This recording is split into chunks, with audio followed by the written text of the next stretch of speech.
6 pusat pengundian awal bagi pilihan raya umum Indonesia dibuka di negara ini termasuk di Sabah dan Sarawak. Di ibu negara lebih 40,000 daripada hampir 300,000 rakyat Republik berkenaan dijangka menunaikan tanggungjawab termasuk memilih presiden yang baru. Kita terus ke Pusat Dagangan Dunia Kuala Lumpur bersama Faris Azman untuk perinciannya. Teruskan dengan laporannya, Faris. Terima kasih Muhammad. Ya, tumpuan terarah di WTC KL sejak awal pagi tadi sebenarnya sehingga ke jam 6 petang untuk kita lihat bagaimana proses demokrasi ketiga terbesar di dunia ini untuk melihat dan juga sebenarnya Muhammad, Malaysia antara negara yang kita katakan undi awal bagi pemilu 2024 yang terbesar berbanding dengan negara-negara lain.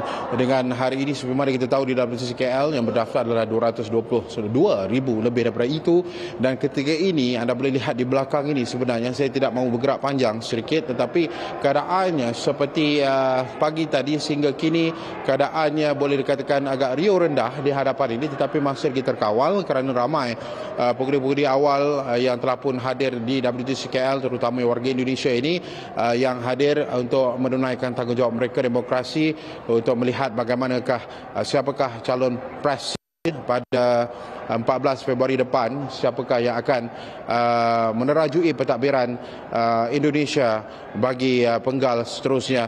Dan sudah tentu sebenarnya kalau kita lihat sebenarnya jika dibandingkan dengan sebelum ini, keadaannya jika pemilu sebelum ini ia terletak pada 3 tempat di Kuala Lumpur, tetapi kali ini hanya di satu tempat di Kuala Lumpur, itu WTC KL. Jadi keadaannya agak sesak, tetapi begitu juga pasukan keselamatan telah pun berada di sini, dan terdapat juga elemen-elemen provokasi sebenarnya Muhammad, di mana terdapat juga pengundi-pengundi yang melaungkan nombor nama calon mereka, kerana kita tahu 3 calon yang ketika ini yang mempunyai saingan yang sengit, iaitu Prabowo Subianto bersama Gibran, begitu juga Anies Mohaimin, dan juga seorang lagi calon yang kita tahu calon presiden dan wapres atau wakil presiden yang Ganjar, yang akan bertanding, yang akan mendapat mandat pada 14 Februari nanti. Dan untuk pengertian ataupun untuk mendapatkan perkembangan lebih lanjut bersama dengan kami ini, kita amat bertuah iaitu bersama dengan Mbak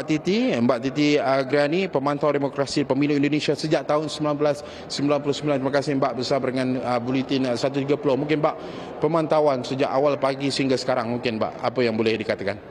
Iya, Indonesia memang punya komitmen untuk memenuhi hak pilih warga negara yang ada di luar negeri. Dan metode pemilihan di luar negeri berbeda dengan Indonesia. Kalau di Indonesia, pemungutan suara voting itu di seluruh wilayah baru pada hari Rabu 14 Februari 2024. Di luar negeri mereka boleh memilih lebih awal, lebih mula.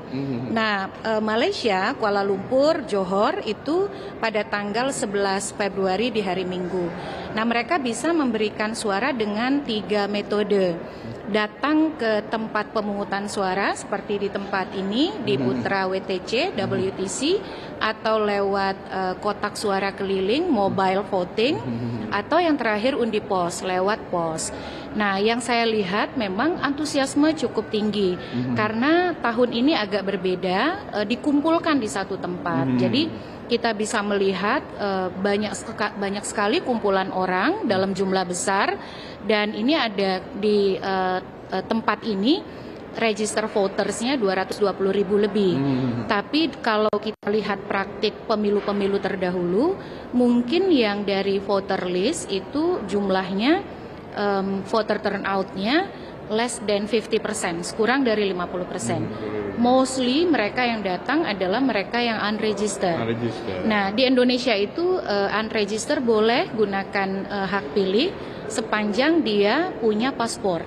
Jadi dia harus show up, dia punya paspor, lalu kemudian diperiksa, dicatat datanya, dan bisa menggunakan hak pilih.